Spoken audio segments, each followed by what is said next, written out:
जय गुरुदेव। सभी बंधुओं को आशीर्वाद एंड जय सतगुरुदेव। आप सभी को नवरात्रि की हार्दिक शुभकामनाएं। इस नवरात्रि पर मैं एक विशेष साधना पोस्ट कर रहा हूं, आप इसको करिए। आपके जीवन में निश्चय ही तब्दीली आएगी। जैसे हर इंसान के मन में अनेक तरह की कामनाएं होती है,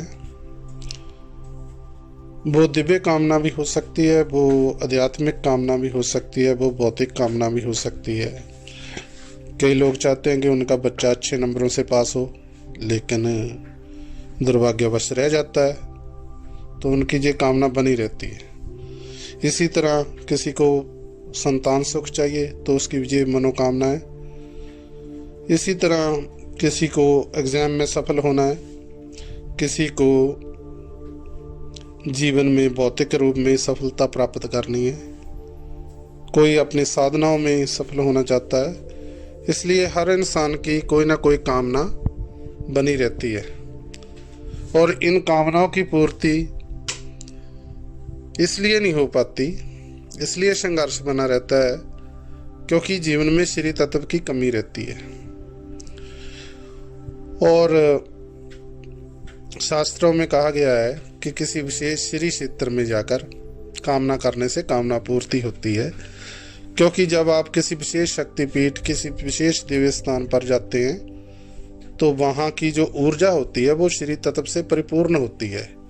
इसलिए आप जब भी अपनी कामना वहाँ बोलते हैं वो तुरंत मान ली जाती है, क्योंकि श्री तत्व की कमी वो दिव्य क्षेत्र पूरी कर देता है।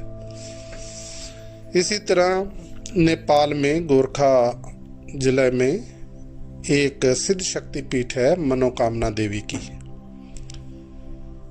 ये देवी मनोकामना नाम से ही विख्यात है। और मेरा स्वयं का अनुभव है इसमें। मैं जब इस शक्तिपीठ पर गया था, बहुत ही मनमोहक दृश्य है। जहाँ का पर्वत के ऊपर ट्रायल से जाना पड़ता है और ऊपर देवी का मनमोहक मंदिर स्थापित है।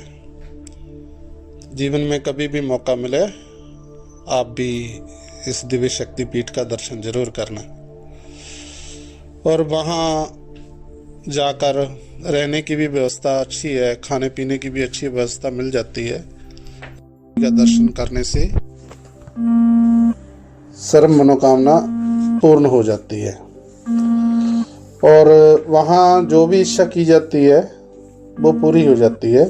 आज मैं इसी देवी की मनोकामना रूप की साधना दे रहा हूँ, ताकि आप जीवन में आपकी जो भी मनोकामनाएं हैं वो कोई भी अधूरी ना रहे, सभी कामनाएं आपके जीवन में परिपूर्ण हो। तो इस साधना को शुरू करने से पहले आप पूरा प्रसन्नचित्त रहिए। नवरात्रि के प्रथम डे से साधना शुरू करनी है। साधना में कोई खास सामग्री की जरूरत नहीं है। आपने सिर्फ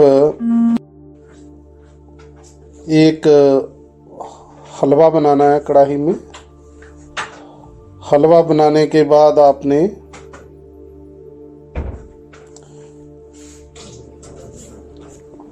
उसे 3 डिस्पोजल प्लेट जहाँ डूना ले लो, 3 डूनों में रख देना है और मनो श्री गुरु गणेश गुरु जी का और गणेश जी का विधि अनुसार जितना आपको आता है सुधारा रूप में पूजन कीजिए। पूजन करने के बाद गुरु आज्ञा प्राप्त करें और मनोकामना देवी का पंचोपचार जहाँ जैसा भी आपको आता है पूजन कीजिए और सच्चे दिल से करना है, बिल्कुल भाव मुक्त होकर। ऐसा ना हो कि आप का मन कहीं और हो और ध्यान कहीं और। पूजन करने के बाद जो मंत्र मैं दूंगा उस मंत्र को मैं पेड ग्रुप में लिखकर पोस्ट कर दूंगा और बोलकर भी पोस्ट कर दूंगा।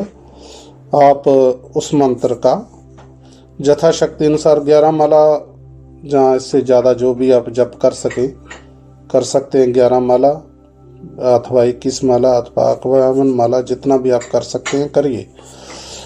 डेली की ये साधना रूटीन रहेगी। हलवा अपने अष्टमी को रखना है।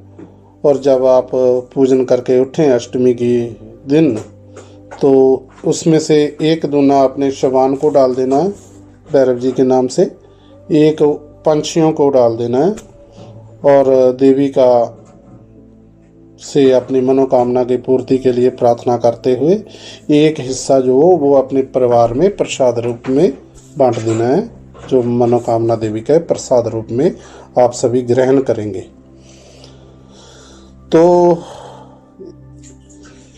जब आपकी कभी कामना पूर्ण हो जाती, बहुत जल्दी इससे आपकी मनोकामना पूर्ण हो जाएगी, तो कहा जाता है कि देवी के नाम का प्रेवा उड़ा देना चाहिए। प्रेवा मतलब कि कहीं भी आपको कभी परिंदा मिल जाए, जैसे कोई पंछी मिल जाए, परिंदा जैसे कि कबूतर, उसको लेकर देवी के नाम पर कहीं भी उड़ा दीजिए, आपकी मनोकामना पूर्ण हो जाएगी। अगर ना भी मिले तो कोई बात नहीं, किसी भी देवी मंदिर में जाकर कुछ दक्षिणा सहित एक चुनरी और नारियल बेटा कर दीजिए मनोकामना देवी के नाम से, तो आपकी ये भी इच्छा पूरी हो जाएगी। अगर आप उसके नाम का प्रेवा उड़ा सकें या पंछी उड़ा सकें तो वो भी अच्छा है। अगर आप नहीं कर सकते तो एक चुनरी, नारियल और उसमें 10 रुपया, 20, 100 जितना भी आप डालना चाहे डाल दो, और साथ में फ्रूट, वो किसी भी देवी मंदिर में जाके मनोकामना देवी के नाम से चढ़ा दीजिए, आपकी वो इच्छा पूरी कर देगी मनोकामना। ठीक है, आज के लिए बस ये साधना, दिव्य साधना मैं आपको दे रहा हूँ, ये साधना करिए। इसको मैंने कई लोगों को संपन्न कराया है और उनकी इच्छा पूरी हुई है, जैसी जैसी भी उनकी इच्छा थी वो पूरी हुई है। उनके अनुभव एक अलग विषय है, जब टाइम आएगा आपको आपके साथ शेयर करूँगा, जहाँ वो शेयर करेंगे। तो इसलिए अभी तो ये साधना आप संपन्न कीजिए इस नवरात्रि में। ये बहुत ही दिव्य प्रयोग है और गोपनीय है, फिर भी आप लोगों की भावना अनुसार मैं ये दे रहा हूँ। आप इस चीज़ को करिए, आप जीवन में पूर्ण सफलता पाएं और सतगुरुदेव जी की कृपा हमेशा बनी रहे। मनोकामना देवी आपकी हर मनोकामना को पूर्ण करे। जय मनोकामना, जय श्री धाम, जय सतगुरुदेव। आप सभी खुश रहें। जय गुरुदेव।